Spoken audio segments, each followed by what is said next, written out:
Um, all right, colleagues, thank you, Louis, for the invitation. I would like to share then briefly on our Namibian Parliament, but first of all, maybe let me start uh, with a bit of background on my country, Namibia. We are located in the southern part of Africa, and of course, we are now around 35 years into independence. And as you have heard from Vapi, we are having a bicameral system. Namibia is fairly young in that sense, and the population-wise, we are about 3 plus minus 3 million people right now, quite a small nation. Hence, in terms of development, yes, we are a developing nation. We have crafted policies such as the Vision 2030 that we are really looking forward to a industrialized nation in the next. We are only left 5 years on that particular vision statement or document. But yeah, we are looking forward to be an industrialized nation in the next 10 to 15 years as per se. So coming back to Parliament, Namibian Parliament is bicameral, 2 houses of Parliament, that is the National Assembly and the National Council, which we normally call the House of Review, which is the upper house of Parliament, is the National Council, where I am from, under the Division Research and Information Services, whereby IT services is a common service, where VAPI is actually mostly serving both houses of Parliament, although she is seated at the side of the Assembly. Yeah, to probably say also a little bit is that the Namibian Parliament members are consisting at the National Assembly are consisting of 104 members of Parliament, 96 elected members, with 8 additionally appointed by the President without voting powers. Coming back to National Council, we have got 42 members of Parliament, which represents 3 members from each region. In some instances, other countries, we may call them counties. So we are calling them regions. 3 members from each region represents or forms the House of the National Council, consisting of 42 members. As I've said, the Namibian Parliament has embarked upon its e-Parliament strategy a few years back and has made tremendous progress, as I've said. Basically, this strategy sets to modernize the parliamentary operations with certain digital tools that will enable members of Parliament to engage effortlessly, as well as to connect with the citizenry and the world at large. I can certainly say that we have started with a paperless kind of Parliament, where the gadgets were installed in Parliament, screens in front of each and every member of Parliament, to work from kind of at his station, meaning that paperless aspect that is coming from. So we may just call it the parliamentary paperless system that was installed. So with this modernization, which is basically aimed at improving transparency, citizen engagement, and parliamentary efficiency, more particularly now that we are moving towards the 8th Parliament session. You remember we had elections recently, that was in November. The previous Parliament came to an end, and we are now expecting within the next week or two to inaugurate the new Parliament, which is the 8th Parliament session, with the new president. That will be, for the first time, a historical moment for Namibia, which we will be swearing in a female president this time around from the majority party. Coming back to these systems, Louis, just to mention maybe a few, these key initiatives basically included the mobile application or mobile app that was introduced, and another one was an online bail register system that was also started, and some information and communication technology policy framework that we worked on to create easy access and active engagement with citizens in basically the lawmaking process. So I can also attest to the fact or reflect or mention now is that 2 months back, the IT team and relevant stakeholders held a retreat also to finalize and work on these key parliamentary initiatives. So confidently, we can say we have that mobile app now, and with the bill, we may also call it bill register or bill tracking system, with those policy aspects that we were looking on. Now, this mobile app will basically distribute digital information on parliamentary matters and issues via our mobile devices.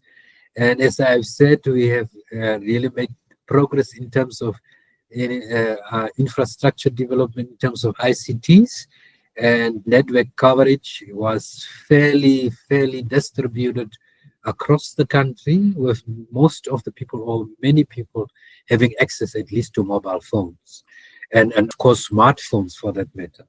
So coming back to the bill register system, that is basically meant to keep track on bills from time to time as they are introduced in the House, and at which stage they would find itself, and once at very last end where it is being enacted by becomes a law by the president. So that system basically tracks where the particular law or bill is until it is enacted into law.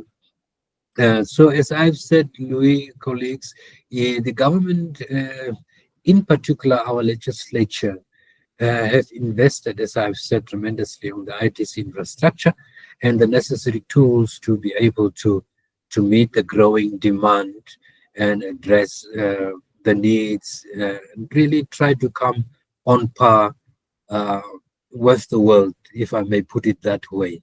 So a young democracy, and basically these two systems, if I have probably left out something, Vapi can probably add to that, but those are my contributions and what I've seen and I've shared with the colleagues and what we are currently doing with the help of the IT.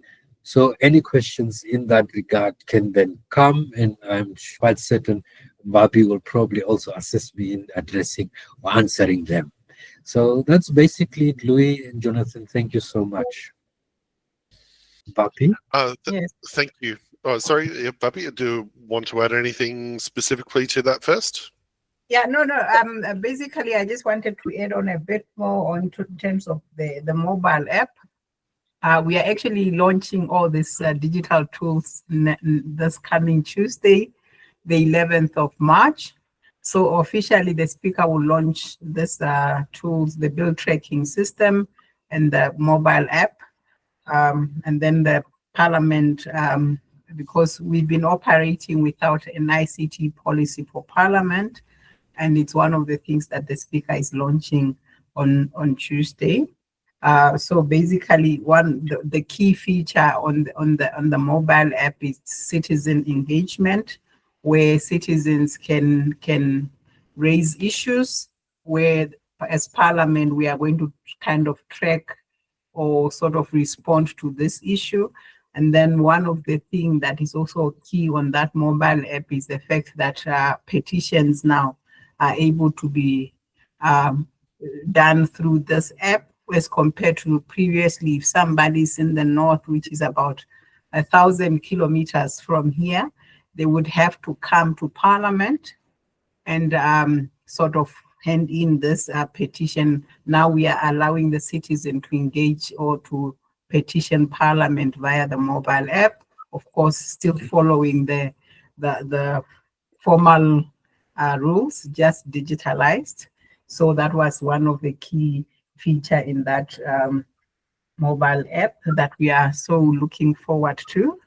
Of course, when we are launching it on Tuesday, we sort of have an issue with the dance in terms of launching it on the App Store. but we are sorting that out. We have contacted the company. So probably it might not be ready to be downloaded on the iPhones on Tuesday, but we are working on it that in 2 weeks' time we will be able to be ready for that. And I think the bill tracking system, he has explained it perfectly. I don't need to repeat that. And I think I'll be ready to sort of chip in. And of course, both houses have paperless systems, basically conference systems, but that are paperless. Previously, I think before 2020, a member of parliament will have a stack of papers. Thus, you could hardly see their face. So I would say Namibia is proudly saying that we have eliminated all papers in terms of the chambers, both chambers. In the one house, we've got the Tident system. I'm sure the two of you are IT survey, so you would know. In one, we've got the Tident system, and then in the other parliament, we've got the Consin system, which they are both perfectly doing their job in each house. So I think, let me not take too much time. I'm ready to, yeah. No, that's a really interesting conversation, and thank you so much for your insights into obviously your journey in terms of obviously where you've been and some of the challenges, I suppose, that you've encountered as part of that process. I actually would like to compliment you though on developing a mobile app. It's interesting, I think you've sort of said originally that you're a developing nation, but actually a lot of modern governments, or when I say developed nations, don't actually have a mobile application. Wow.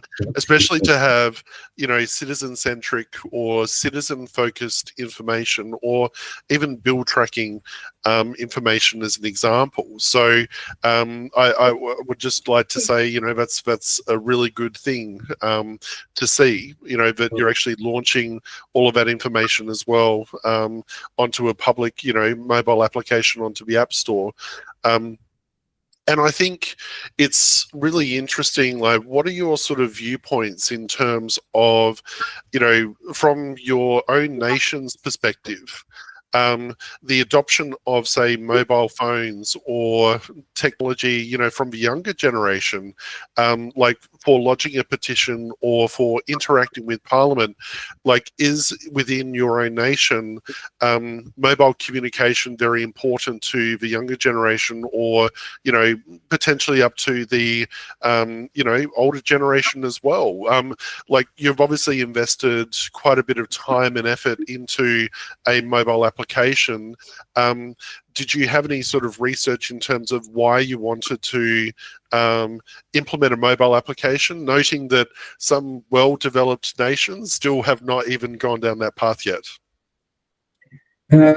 Jonathan, very interesting and a good question. A mobile application, in that sense that young people are really technology savvy, of course, in all over the world, and we have observed, and I believe Bobby can attest to that we have really a huge number of youngsters or young people that is at least with a mobile phone or a smartphone for that matter. With this development, if you look at the levels of education starting from the secondary to the tertiary levels, you already see that even the ICT curriculum, it's so advanced, or it has been introduced so good that young people are fairly good with mobile phones and the use of technology.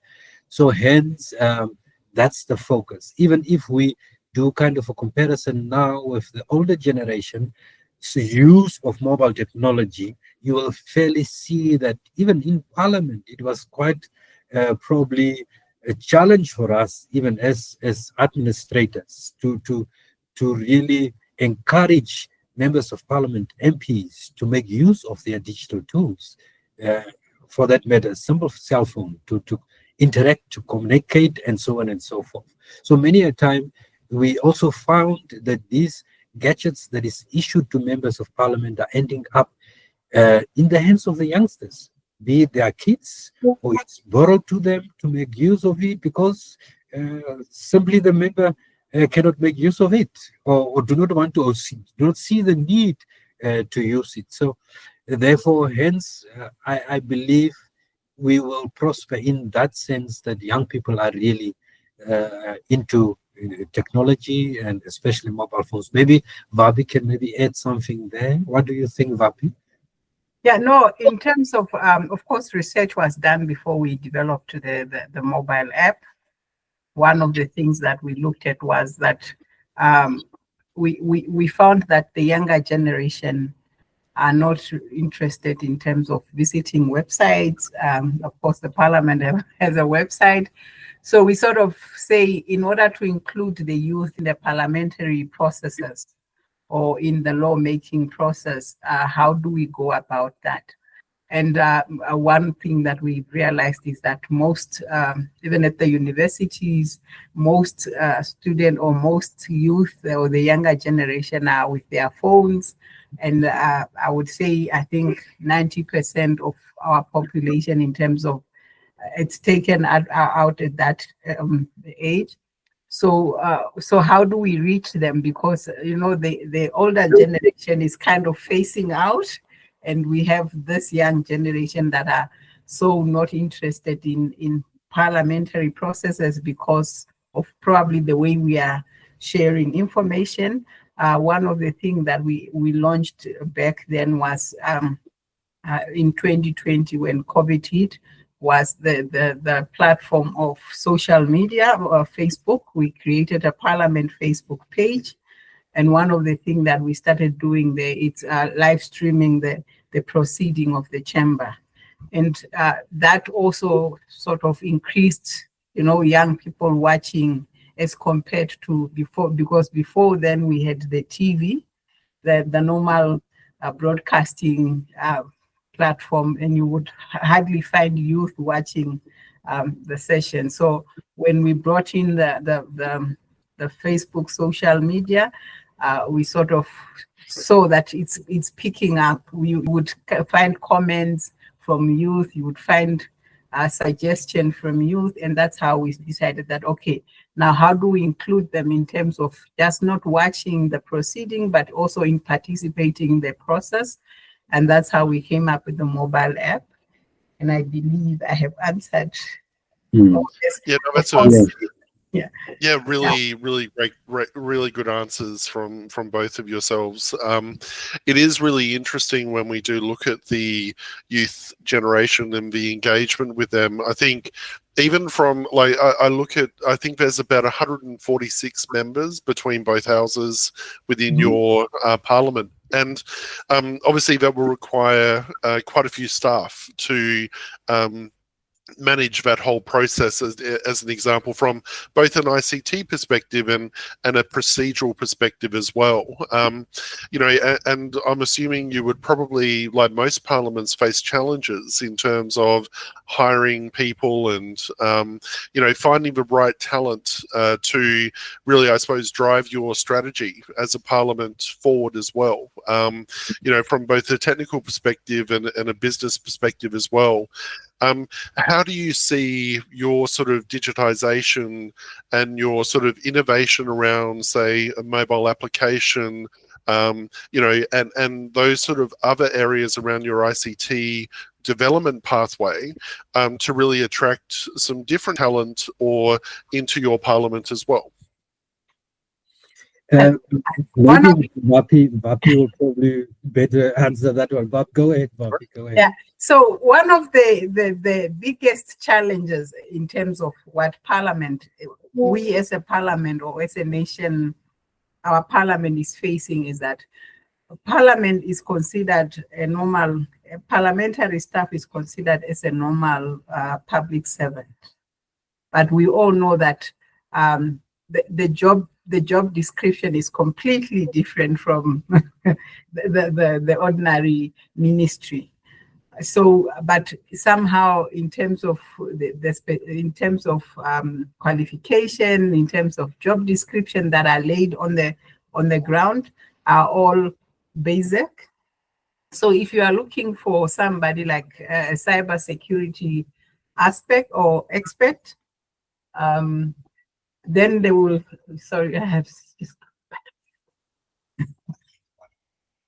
so sorry, I somebody just walked into my office. So we do have that. That is one of the challenging, because like, for example, today in terms of the public servant, we don't have a cybersecurity aspect, position in the whole public service. We don't have somebody like an information officer in terms of, data management. And these are, if you are talking about digitalization, these are critical positions that you need to look at, but they don't exist in government. And hence, when we as Parliament say we are unique and we need certain positions to be created, and there's a whole bureaucracy. So it's quite very challenging. Also, when we are looking for a certain specific person with a program, let's say we are looking for a programmer, for example, to come and work on the app. The programmers that are within the public service is not specific to a detailed, so you cannot really say I'm advertising a position and I'm looking at A, B, C, D, because you still have to follow the public service, what is laid out. And if you are outside that, then you are breaking the law. So that is the challenge that we find ourselves in. We have an e-Parliament strategy that was launched in 2022, and that with the help of World Bank, that assisted us in creating that e-Parliament strategy. That strategy was supposed to have started being implemented in that 2023. We are in 2025. We sort of wanted to employ a coordinator, an e-Parliament coordinator, that was being sponsored by EU. That contract, or that, it's ending in next year in June. And now we are in 2025. We have not found the right person because of all this bureaucracy, and that money is somehow going back to EU without being utilized. So can you see the challenges that we sit in? Of course, however, with all those challenges, we find ourselves trying to navigate in terms of contracting or development partners coming on board and say, okay, but I'll be able to fund the people that you need to create. Like, for example, the mobile app we were helped with by one of our development partners that assisted them in saying, okay, fine, you don't have the skills in-house, but we'll be able to assist in getting you the people that are, and then we pay those people. So that's how somehow we're sort of navigating, but we of course, we don't have the perfect, Yeah. It is hard, it is. especially with that.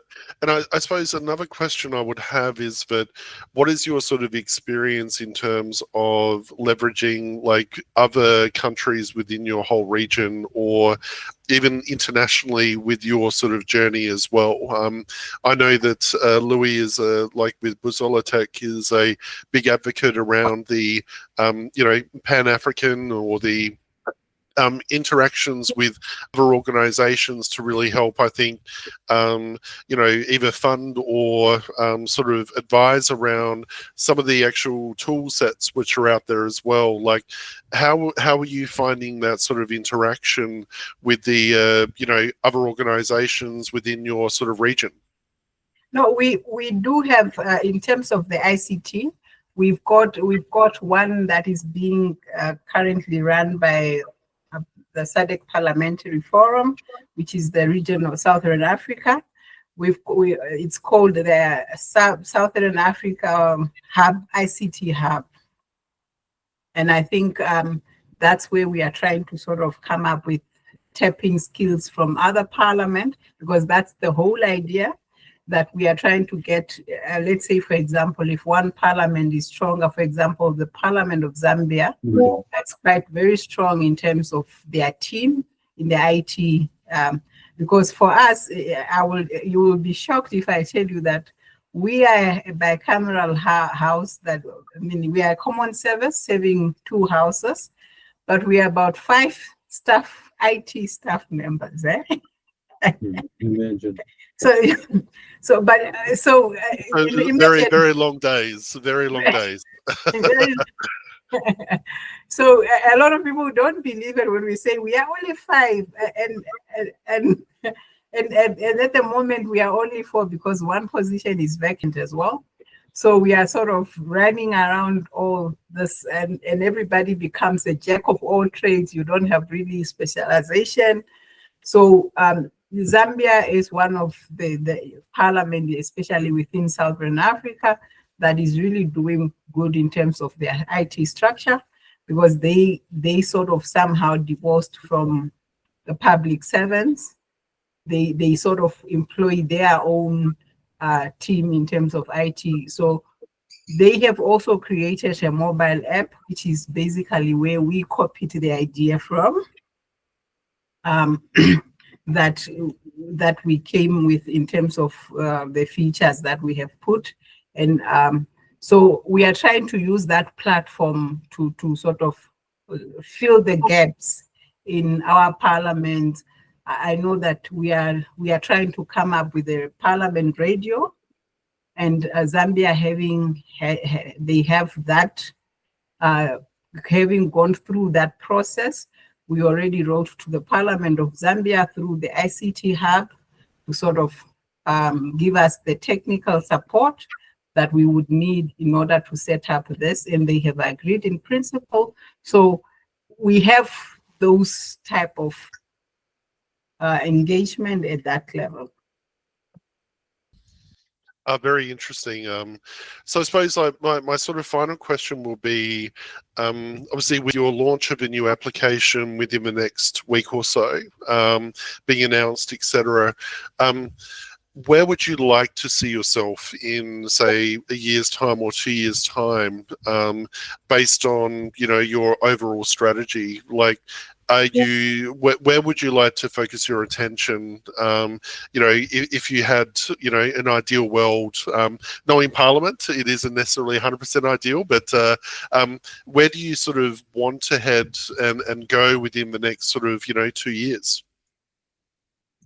I think in an ideal world, one of the things that we are sort of pushing for is, in order to fully launch the e-Parliament strategy, we definitely need human resources, which is one of the key things that we are trying to push at the moment.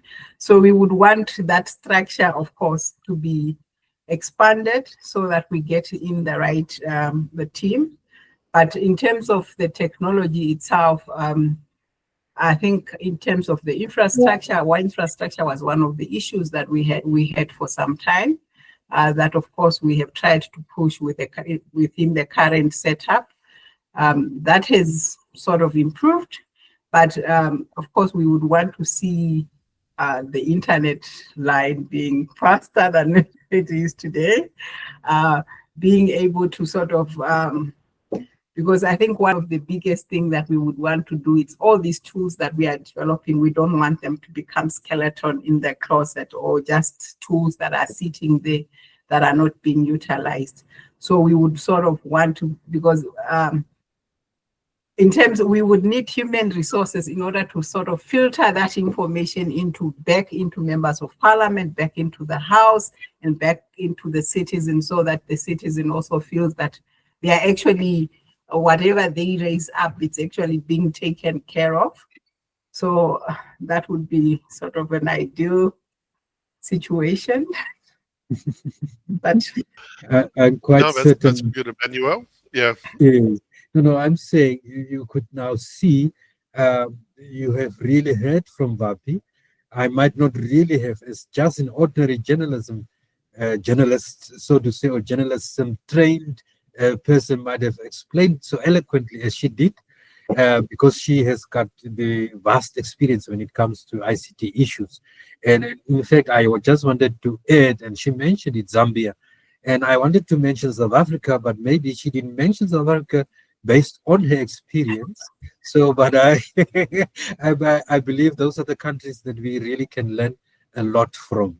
South Africa and Botswana as well. In Botswana, yeah, as well. So I'm really, really looking forward, of course, as I said, with the collaboration with her and her team, us, the administrators, as I said, will really learn a lot from and want to really see progress and much developed systems on the parliamentary areas and for our house, basically.